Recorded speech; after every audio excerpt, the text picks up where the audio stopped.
Do you want to know the secret to a thriving pollinator garden that's buzzing with life from spring all the way through fall? It's all about strategic planting. By choosing the right mix of perennials and shrubs, you can create a season-long buffet for butterflies, birds, bees, and other beneficial insects.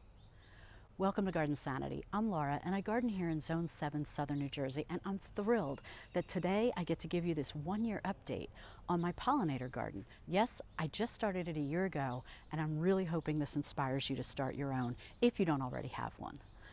I'm going to show you how I used early, middle, and late blooming flowers so that I can have a continuous flower show and also have a constant stream of grateful pollinators.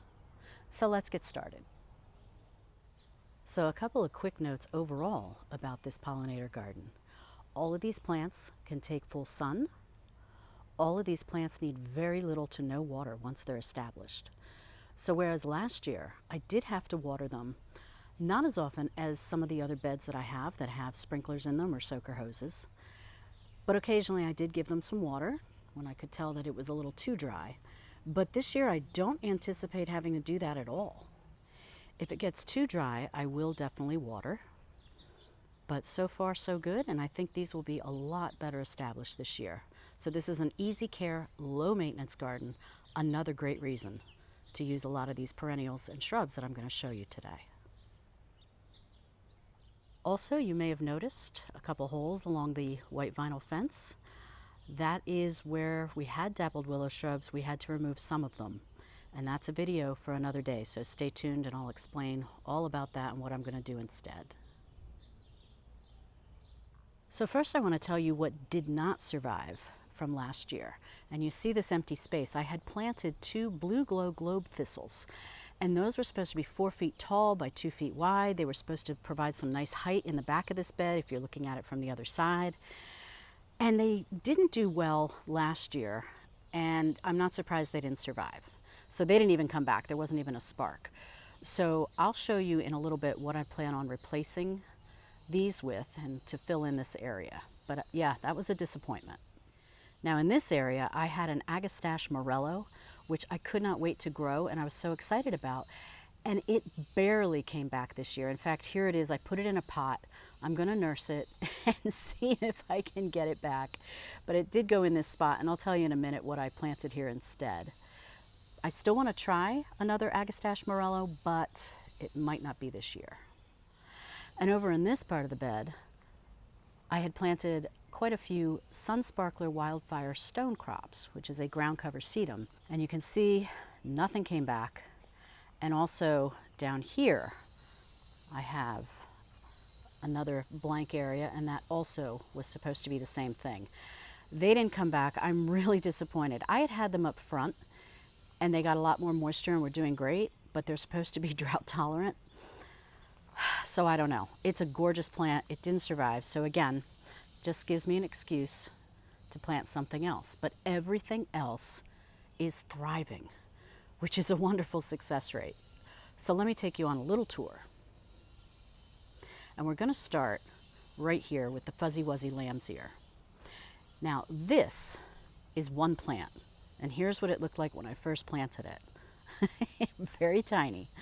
But I knew this would happen, and I specifically bought this variety to plant because I wanted these tall flowers. Many people grow lamb's ear because they absolutely love the foliage, which of course I do too. But a popular variety, for example, is Helen von Stein, and that produces little to no flowers. Well, I wanted the flowers. I wanted all the pollinators, in part because my husband has started building, I'll give you a little sneak peek, some vegetable beds. And so having this pollinator garden right next to it is fantastic. The bees are loving this plant. It's been doing great. Now, I am going to have to divide it, but we're in the heat of the summer right now. I'm not going to divide it right now. I don't think I'm going to divide it even in the fall because the roots won't have enough time to get established. So this is going to be on the docket for next spring. And part of why I'm going to need to divide it is because it's growing into this El Nino desert orchid. It's a Catalpa tree. And this is from Proven Winners. They sent this to me to trial.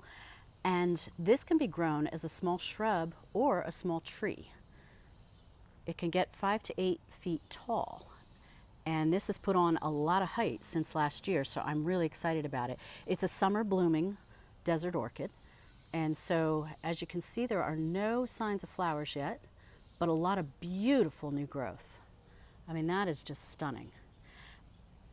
And again, it thrives on little to no water. And then what you'll also see dotted around here are some autumn fire sedums. And all of these I dug up from the front yard where they were not happy at all. They need dry, and they love dry. And you can see with their nice healthy green color, they are very, very happy. I also have some around the other side, so let me show you that. Now this is the other side of the bed, so I could show you behind the tree how I have more of the Sedum autumn fire on this side. And they do great. These are a late blooming.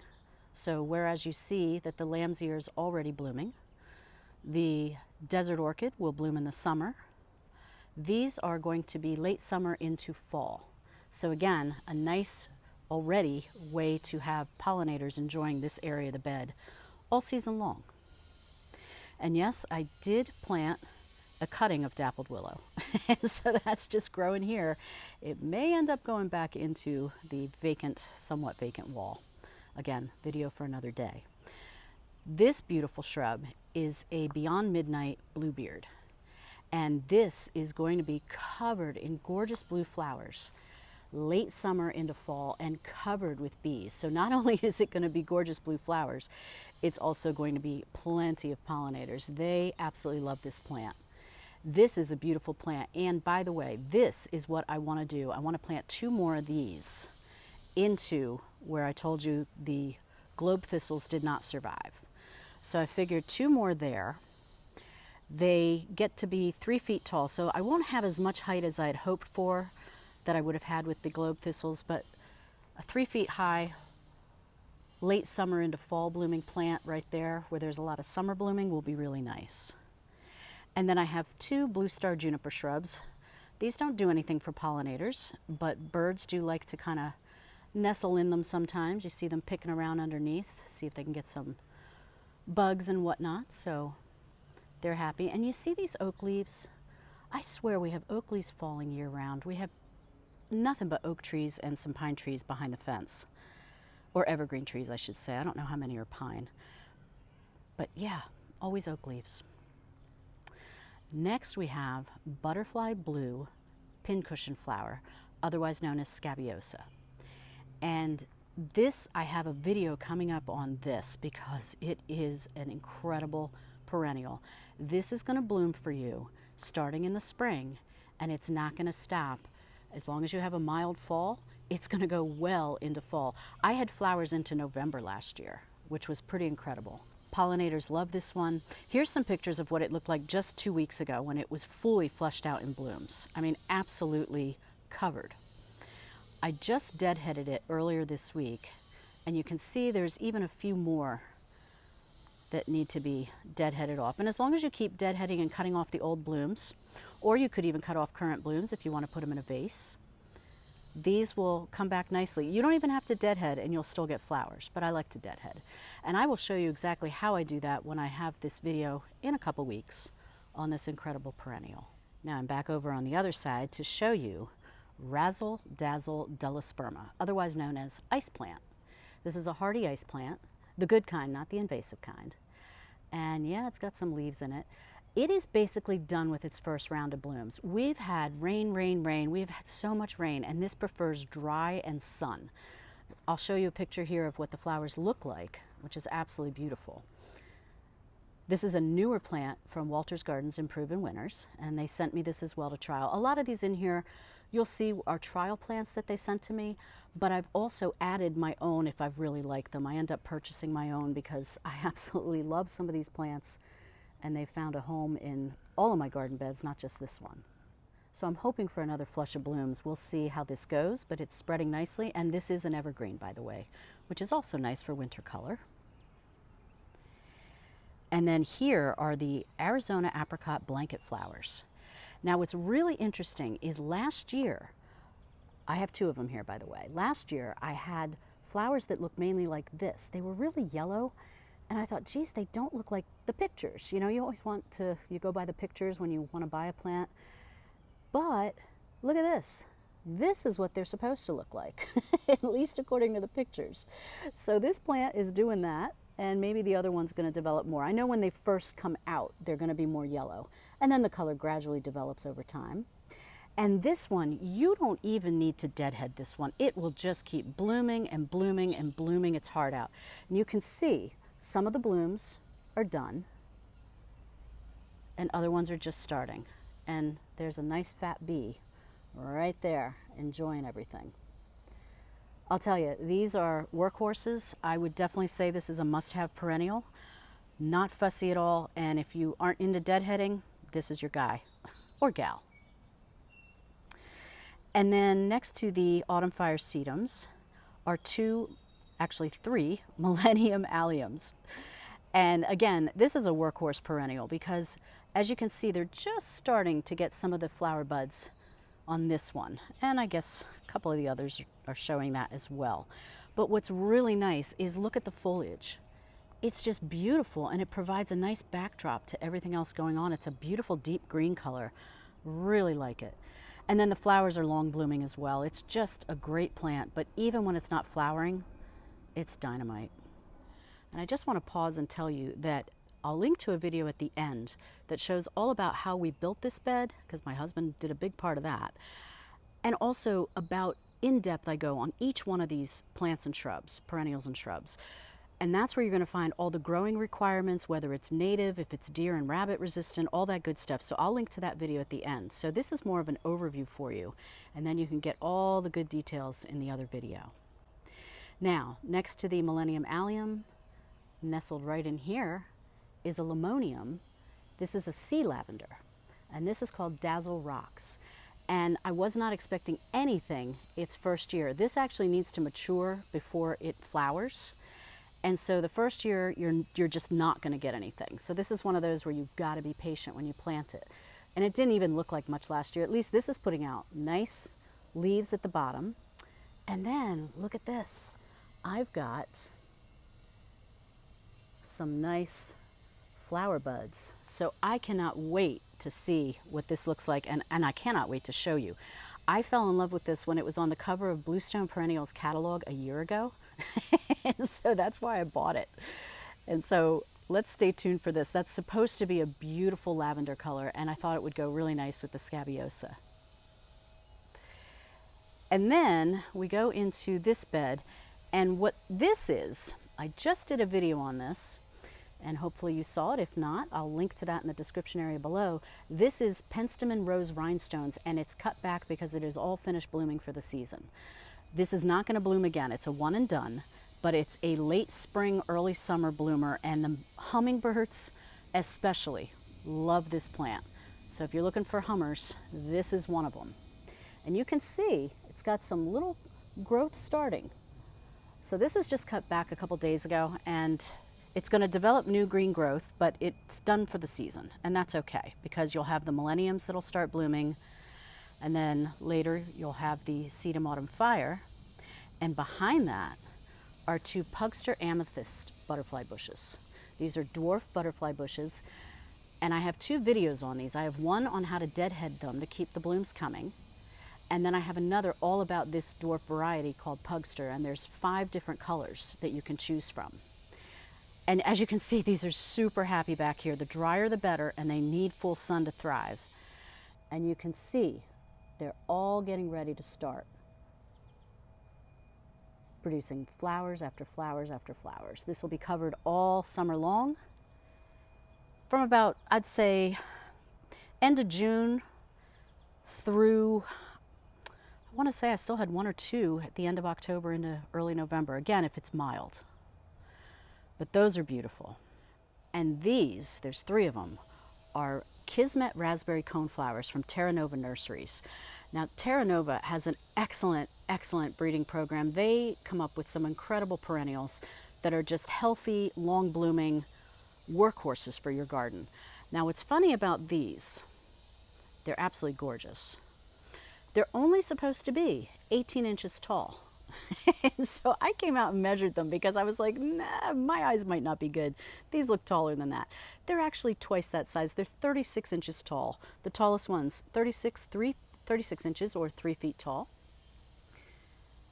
And the color is incredible. I mean, here's one that's just starting out. And I love how the petals at the ends are a little bit curved in. I mean, it's just so fun to grow coneflowers because you see all aspects of the growing cycle, you know, from the buds, and they all look so different. You know, look at this bud. You see that? And the cones start out more of a green. Like, let's look at this guy.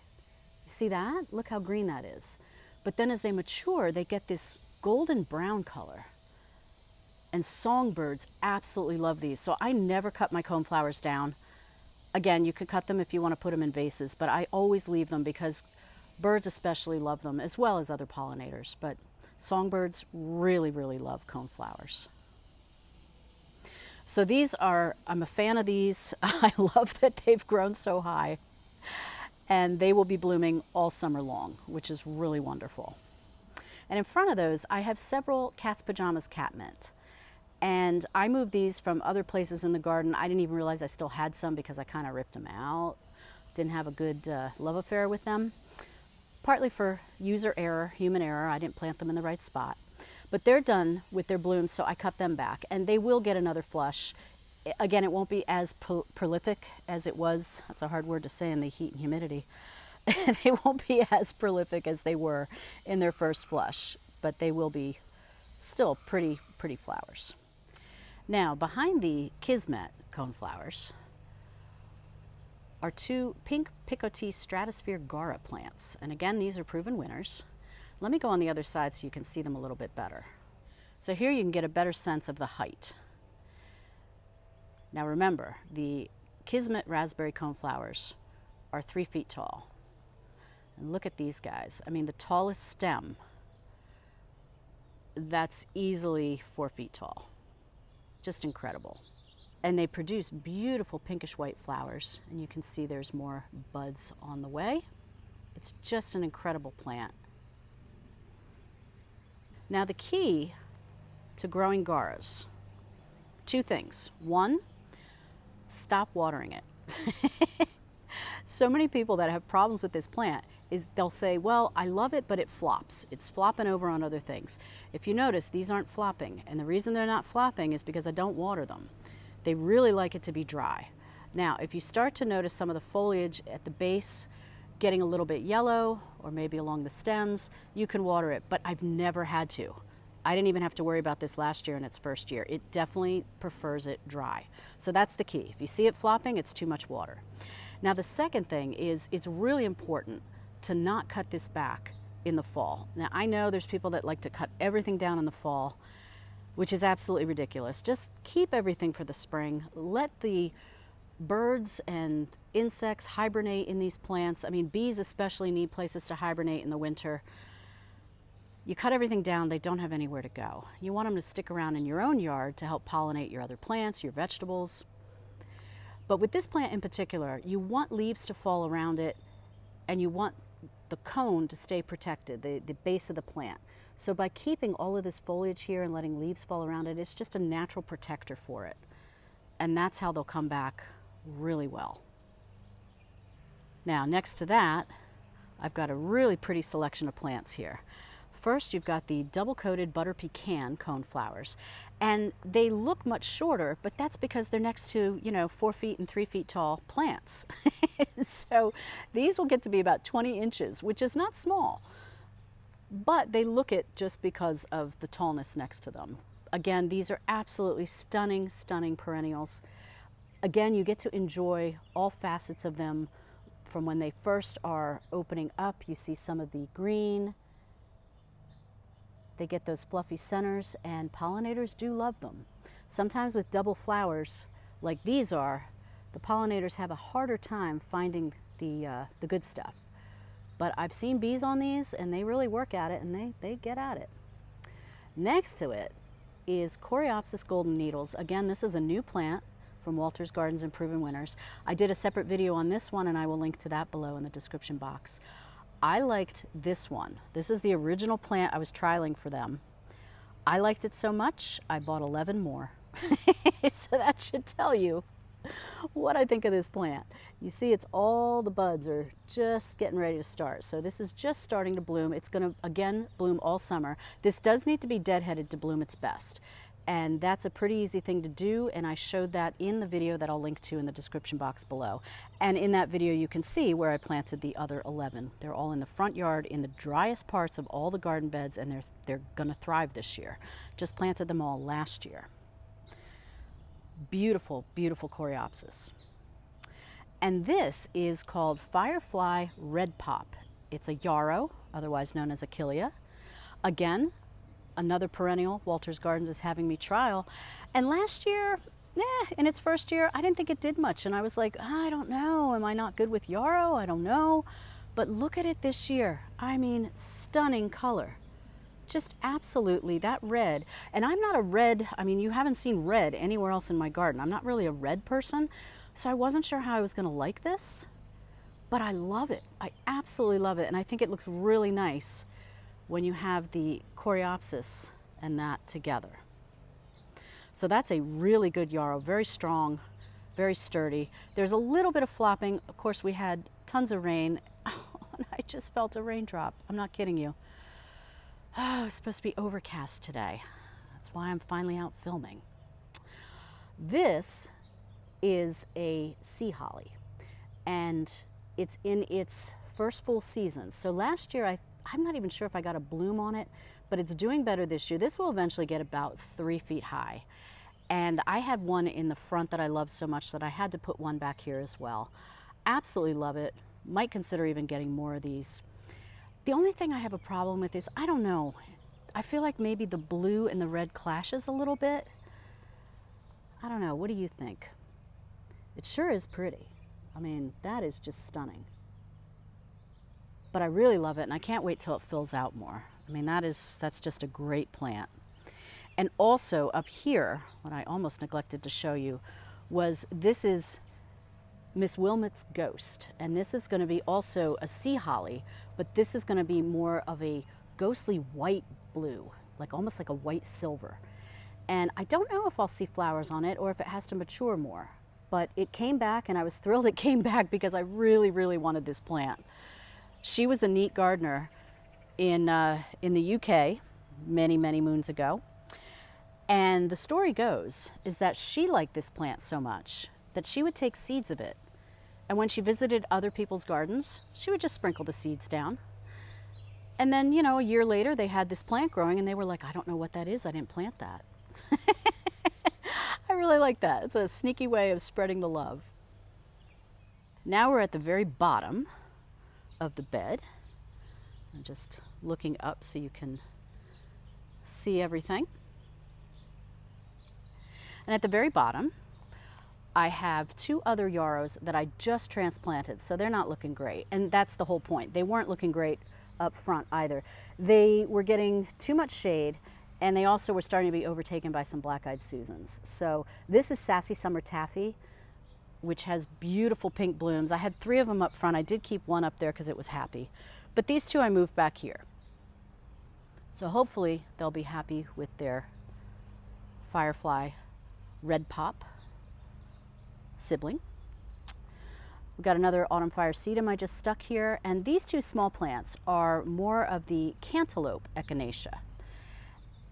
And this is the one I originally planted. Again, look at how tall this is. This is incredible, and look at the color. I mean, it definitely looks like a cantaloupe color, which is one of my favorite melons. Now the base has a little bit of yellowing on the, there's a bee right on the camera. That is so funny. Okay, move along. The base of the leaves there, you see a lot of yellow, and that is from all the rain we've had. Again, these plants like it dry, so when you start seeing that yellow, it's just that they got too much rain, too much water. So I ordered and planted 2 more last fall of these cantaloupe just because I fell in love with them, and I wanted them to be sort of a counterbalance to the Kismmet. So I'm looking forward to that because they are really beautiful. This is a lavender phenomenal, And I have an entire playlist, not just one video, but an entire playlist of videos that you can watch all about this plant. I've had good success with it. I've also been frustrated by my own mistakes with pruning, which I rectified. But you can learn from my mistakes and learn all about how to grow this beautiful plant. Lavender is a workhorse. Again, it wants dry and it doesn't really want fertilizer. And that's the thing. A lot of these plants don't even need fertilizer. I did not put any fertilizer down this spring, by the way, nothing. And again, let me just tell you, as we're almost at the end of this, all of these plants don't really need much care. They need full sun, but as you can see, some are blooming now, some will bloom later, and that's the key, is just plant a mix of perennials. It's so easy when you go to the garden center or the nursery and you see everything blooming and you're like, I want that. And that's almost like instant gardening. You know, you plant annuals because they're blooming, you want instant impact. With perennials, you kind of got to do a little bit of research. When you buy them at the nursery, they're going to be in bloom. So for example, if I was to buy this Kismmet this year at a nursery, it might have been in bloom a month ago already, because nurseries force the things to be, the plants to be in bloom so that they sell well. But it's really the second season you're going to learn exactly how and when they bloom. And so this is also a learning experience for me to see exactly what the bloom times are. Now this is an Artemisia. This is a new one as well from Walter's Gardens and Proven Winners. And what distinguishes this, besides the beautiful color and the beautiful leaves, is the fact that it is an Artemisia that does not spread by underground rhizomes. So this is not going to overtake your garden beds, which I really love. You can see these two filled out. This one kind of splayed out in the middle. I'm not exactly sure what happened, but I'm not touching it. I'll just leave it. You know, I like to, when I plant plants, the first couple years, I really like to not touch them as much at all if I don't need to, because I really want them to learn how to grow on their own, see how they do naturally without my intervention. Now, this plant, you might say, well, I don't see any flowers. How is this good for pollinators? It will occasionally produce a flower stalk, and it almost looks like a baby version of a lamb's ear flower stalk. And there's tiny little yellow flowers on it. And I did have one. Once it died off, I just cut it off. So you can either keep them or you can cut them off. It's not something that they are known for. It's more of a foliage plant, but it can also help with the pollinators. And of course, it provides more nesting areas for insects and even birds in the wintertime. This does stay evergray. It will get a little tattered, and the cleanup though is minimal in the spring, which is nice. So that is the pollinator bed 1 year on. It's a lot more full. Here's a picture of what it looked like a year ago. And you can see I had flowers, but things were, you know, smaller, made sense. But a lot of these have filled out and exceeded my expectations, especially these raspberry coneflowers, for example. They're happy, the gar is happy, the scabiosa is happy, just about everything is happy. Even the height of this desert orchid looks fantastic, and that is going to have some beautiful pink flowers on it. So I hope that I've inspired you. I hope that if you don't already have a pollinator garden, that you can make some space for some pollinator plants.